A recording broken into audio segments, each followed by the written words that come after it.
Opa, salve salve galera! Bom, se você usa a internet há bastante tempo, provavelmente você já viu umas coisas meio estranhas, como uma menção honrosa a algumas redes sociais em específico.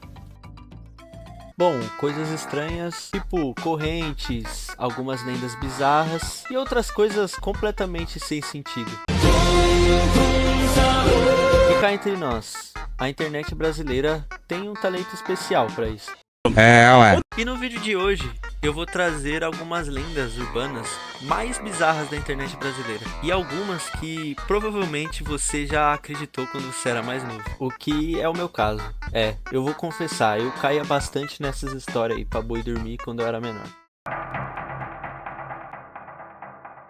Bom pessoal, se você já é mais velho e utiliza a internet há bastante tempo, provavelmente vai se lembrar da internet no começo dos anos 2000. Época em que a internet estava começando a estourar aqui no Brasil. E as redes sociais mais famosas naquela época eram o Orkut e o MSN. E eram redes sociais bastante diferentes da que utilizamos hoje em dia, como o Facebook e o Instagram.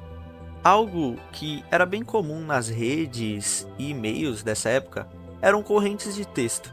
Algo que pelo menos eu não vejo mais tanto acontecer hoje em dia. A galera deu uma parada nisso daí. Bom, hoje nós vamos ler uma história que se trata de uma garota chamada Samara.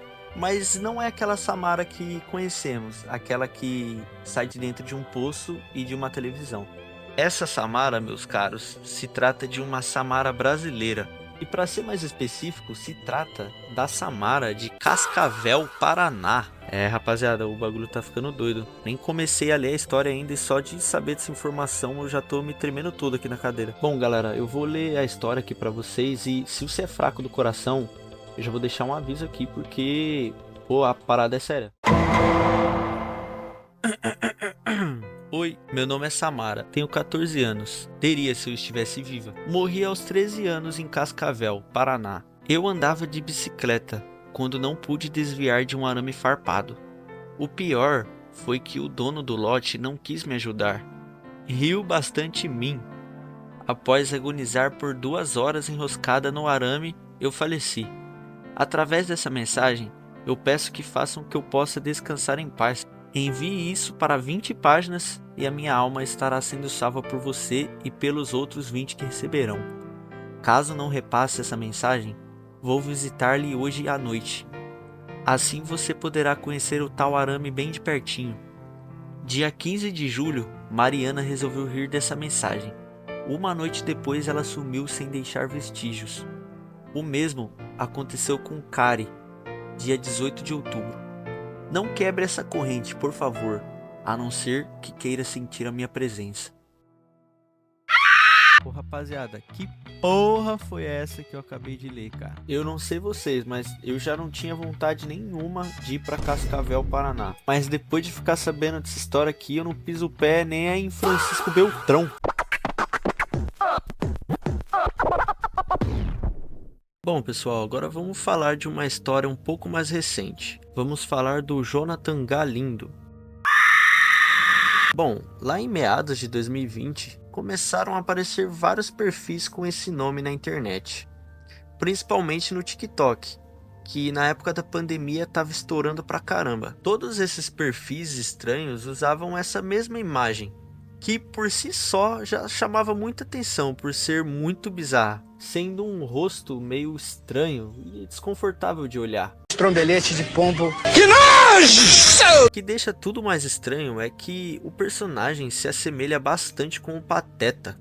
What? E é muito estranho ver essa imagem como se fosse a junção do personagem misturado com o ser humano. É bizarro. Bom, esses perfis começaram a mandar mensagens para diversas pessoas aleatórias. E geralmente eram coisas simples, como um oi, ou às vezes ele só chamava a pessoa para conversar. Só que em alguns casos a mensagem evoluía para umas coisas mais estranhas, tipo, o projeto de Pateta perguntava para a pessoa se ela quer jogar um jogo. E a partir daí começou a aparecer várias histórias de gente falando que ele fazia desafios, que te ameaçava, que manipulava se você respondia a ele. bem parecido com o caso da baleia azul, que aconteceu em meados de 2016. Bom, em pouco tempo isso já estava sendo tratado como algo sério, porque muita gente estava ficando realmente assustada com isso. Só que na real, o problema tá aí. Como eram vários perfis, ficava muito difícil rastrear o perfil que era realmente responsável por isso. E isso até hoje é um mistério, porque não se possui informação de nenhum caso grave que tenha ocorrido por conta desse personagem bizarro.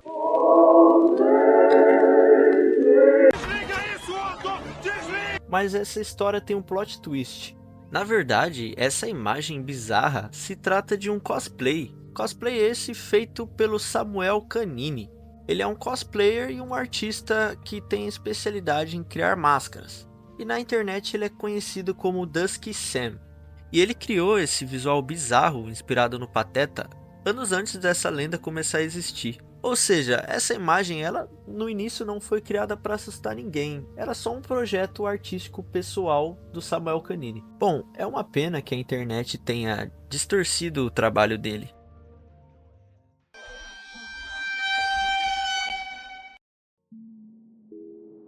Bom pessoal, agora vamos falar da Momo, essa figura satânica aí. A carinha dele.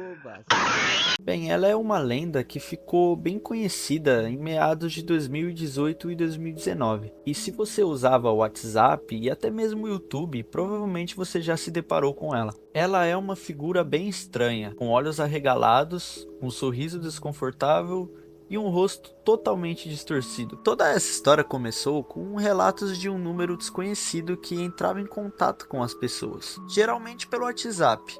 A foto de perfil era essa imagem, a imagem da Momo, e as mensagens eram curtas, às vezes só um oi, bem parecido com o caso do Jonathan Galindo. Com o tempo, começaram a surgir várias histórias em cima disso.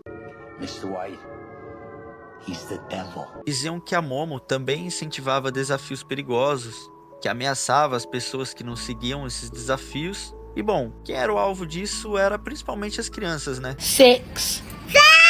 Por serem inocentes e acreditarem em tudo praticamente que eles veem na internet. Em muito pouco tempo, isso saiu da internet e virou assunto de jornal, onde até na escola você escutava seus amigos comentando sobre isso, e muitas pessoas começaram até mesmo bloquear números desconhecidos por causa da Momo. Só que quando você olha essa história toda com mais calma, se você dá uma pesquisada mais a fundo, você consegue encontrar que na verdade a imagem da Momo não foi criada para isso, com o intuito de dar medo. Ela vem de uma escultura chamada Mother Bird, feita por um artista japonês, Keizuki Aisu, em 2016. Ela inicialmente se tratava de uma obra de arte e não tinha nada a ver com esses desafios de internet, tipo da baleia azul. Era só uma obra artística mesmo. Bom, o que podemos ver que aconteceu foi o padrão clássico da internet. Alguém pegou essa imagem, colocou de perfil e começou a mandar mensagem ameaçando outras pessoas. E outras pessoas só começaram a copiar esse comportamento. Em pouco tempo, vários números diferentes já estavam usando esta mesma foto. E junto com isso, começaram a surgir relatos cada vez mais exagerados. Histórias que não tinham confirmação alguma, prints de zoeira e o que não podia faltar, né? Vídeos no YouTube sobre esse mesmo assunto, onde o público-alvo era geralmente infantil.